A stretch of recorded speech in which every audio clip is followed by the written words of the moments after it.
அனைவருக்கும் வணக்கம். இன்னைக்கான ஜோதிட பதிவில் நாம் பார்க்க போகிற ரொம்ப முக்கியமான ஒரு பயனுள்ள ஜோதிட காணிப்பு என்ன அப்படின்னு பார்த்தீங்கன்னா, ஏப்ரல் மாதம் 18ஆம் தேதிக்கு பிறகு கிரகநிலையில் ஏற்படக்கூடிய மாற்றத்தின் காரணமாக மகர ராசியில் பிறந்தவங்களுக்கு எப்படிப்பட்ட பலன்கள் கிடைக்கப்பெற போகிறது அப்படிங்கிறத பற்றி தெரிஞ்சுக்க போகிறோம். பொதுவாகவே கிரகங்கள் தங்களுடைய நிலைகளில் குறிப்பிட்டு சில கால இடைவெளியில் மாற்றத்தை ஏற்படுத்துங்க.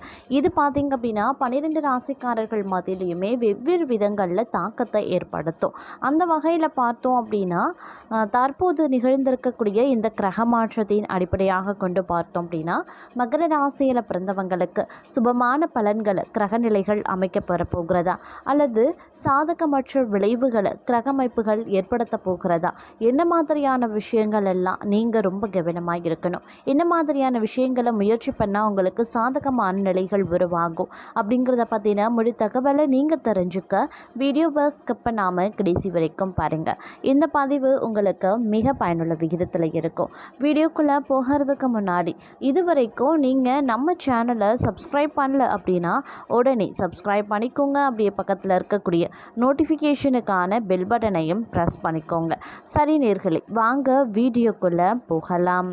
மகர ராசி அன்பர்களே, இந்த காலகட்டத்தை பொறுத்த வரைக்கும் பல்வேறு வகைகளில் உங்களுக்கு பார்த்தோம் அப்படின்னா நல்ல ஒரு மாற்றங்கள் ஏற்படுவதற்கான வாய்ப்பு அதிகபட்சமாகவே இருக்கிறது அப்படின்னு சொல்லலாம்.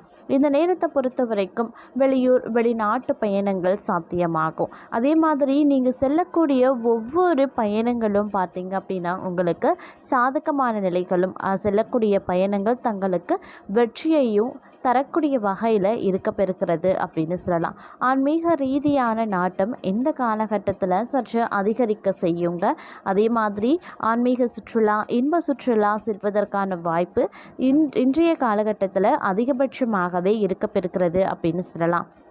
இருப்பினும் ஆரோக்கிய விஷயத்தில் கொஞ்சம் கவனமாக இருங்க. இருந்தாலும் பெரிய அளவில் பாதிப்பு இல்லை அப்படின்னாலும் ஆரோக்கிய விஷயத்தில் கவனத்தோடு இருப்பது தேவையில்லாத மருத்துவ செலவுகளை தவிர்க்க உதவி செய்யும் அப்படின்னு சொல்லலாம். அதே மாதிரி பார்த்தோம் அப்படின்னா, வியாபாரம் நன்றாக சென்றாலும் கூட பெரிய லாபமோ அல்லது வளர்ச்சியோ உடனடியாக உங்களால் பார்க்க முடியாது. எந்த முக்கியமான விஷயமாக இருந்தாலும் குடும்பத்தினருடன், முக்கியமாக பெரியவர்களுடன் கலந்து ஆலோசித்து முடிவெடுப்பது அவசியமாகிறது. செலவுகளை கட்டுப்படுத்துவது கடன் வாங்காமல் தவிர்க்க உதவும் அப்படின்னு சொல்லலாம். அதே மாதிரி இந்த காலகட்டத்தை பொறுத்த வரைக்கும் சகோதரர்கள், குறிப்பாக சொல்லணும்னா மூத்த சகோதர சகோதரிகளுடன் கருத்து வேறுபாடுகள் ஏற்படுவதற்கு வாய்ப்பு இருக்குங்க. அதனால் கொஞ்சம் பேசும்போது கவனமாக பேசுங்க. வார்த்தைகளில் ரொம்ப கவனமாக இருக்க வேண்டியதும் அவசியமாகிறது. இருந்தாலும் குடும்பத்தினர் உங்களுக்கு ஆதரவாகவே இருப்பாங்க அப்படிங்கிறது உங்களுடைய மனதுக்கு ஒரு மகிழ்ச்சியை ஏற்படுத்தலாம். அதே சமயம் குடும்பத்தில் சின்ன சண்டைகள் ஏற்படுவதை பெரிதாக கொள்ளாம சமாதானமாக செல்ல முயற்சிக்க பாருங்க. அப்படி இல்லைங்கிற பட்சத்தில் தேவையில்லாத குடும்பத்திற்குள்ள பிரச்சனைகள், பிரிவினைகள் ஏற்படுவதற்கான வாய்ப்பு அதிகபட்சமாகவே இருக்கப்பெறுகிறது.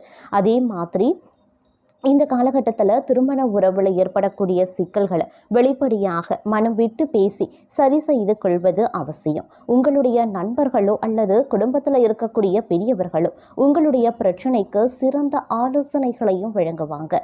பொருளாதார ரீதியாக இந்த காலம் தங்களுக்கு பெரிய அளவு நெருக்கடிகளை ஏற்படுத்தாதது. அதே மாதிரி இந்த காலம் உங்களுடைய வரவுக்கு ஏற்ற செலவுகளை செய்கிறது, தேவையில்லாத விரயங்களை குறைத்து கொள்வது, நிதி நெருக்கடி இருக்க உதவும். இந்த காலகட்டத்தில் கடன் வாங்குறத தவிர்க்க வேண்டியது அவசியமாகிறது. இல்லை அப்படிங்கிற பட்சத்தில் பெரிய அளவு பண பிரச்சனையில் சிக்கிக்கொள்ளவோ நேரிடலாம். பொருளாதார ரீதியான பெரிய முடிவுகளை இந்த காலகட்டத்தில் எடுக்கிறத தவிர்த்து கொள்ளுங்க. அதே சமயம் 7.5 சனி காலத்தில் கடைசி காலகட்டத்தில் இருக்கக்கூடிய தங்களுக்கு உத்தியோகத்தில் இருப்பவர்கள் சின்ன பின்னடைவுகளையும் சந்திக்கவும் நேரிடும். அப்படிங்கிறதுனால பொறுமையை காக்க வேண்டியதும் அவசியமான ஒன்று. உங்களுடைய முயற்சிகளுக்கு உடனடியாக பலன் கிடைக்காது. நீங்க எதிர்பார்த்த அங்கீகாரம் பெற கால தாமதங்கள் ஆகலாம். ஓய்வின்றி உழைக்கக்கூடிய சூழல் உண்டாகும். ஆனால் இவை அனைத்துமே சில காலங்களுக்கு மட்டும்தான். நீங்க எதிர்பார்த்தது இருக்கும். அதே மாதிரி பதவி உயர்வு அல்லது மாற்றங்கள் விரைவில் உங்களை தேடி வரவும் வாய்ப்புகள் கூடுதலாகவே இருக்கப்பெறுகிறது. தொழில் ரீதியாக இந்த காலம் சாதாரணமாகவும் இருக்கப்பெறலாம். புதிய முயற்சிகளை இந்த காலகட்டத்தில் தவிர்ப்பது ரொம்ப ரொம்ப நல்லதுங்க. அதே மாதிரி இந்த காலம் முழுவதுமே தங்களுக்கு உத்தியோக ரீதியாக சங்கடங்கள் ஏற்படுமே தவிர பெரிய அளவு பிரச்சனைகள் எதுவுமே இருக்காது. எல்லா இடங்கள்லையுமே கொஞ்சம் பொறுமையை காத்து வெட்டு கொடுத்து செல்வது அடுத்து வரக்கூடிய காலங்களில் நீங்கள் எதிர்பார்க்கக்கூடிய பெரிய மாற்றத்தையும் அதிர்ஷ்டத்தையும் ஏற்படுத்தி கொடுக்கும் அப்படின்னு கூட சொல்லலாம்.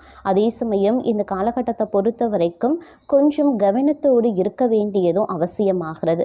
தங்களினுடைய இனிமையான பேச்சின் மூலமாக எதிலையுமே வெற்றி காணவும் வாய்ப்புகள் அதிகபட்சமாகவே இருக்குது. எல்லா விஷயத்திலையுமே அதீத கவனத்துடன் செயல்படுவது தங்களுக்கு பதவி உயர்வு மற்றும் வெற்றியை தேடி தருங்க.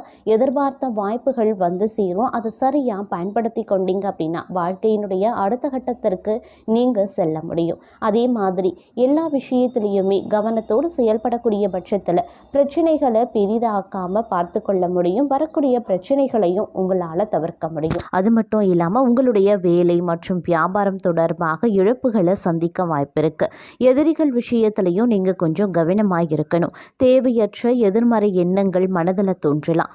குடும்பம் மற்றும் பணியிடத்தில் உறவுகளை பராமரிக்கிறதுலையும் நீங்க கொஞ்சம் கவனத்தை செலுத்தணும். குடும்ப உறவுகளை அனுசரித்து செல்ல பாருங்க.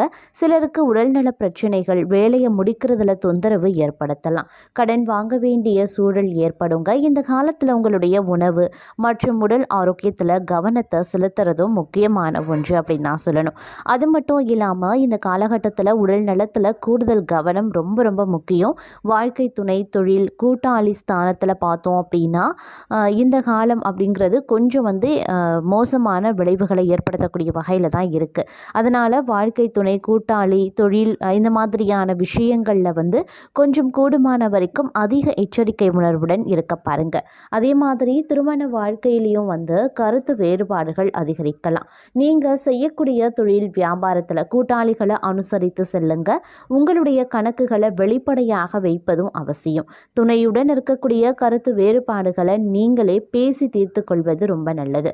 வணிக கூட்டாளிகளால் ஏமாற்றம் அடைய வாய்ப்புகளும் இருக்குங்க. உணவு பழக்க வழக்கத்தில் அதீத கவனத்தோடு இருப்பது ரொம்ப ரொம்ப முக்கியமான ஒன்று அப்படின்னு நான் சொல்லணும்.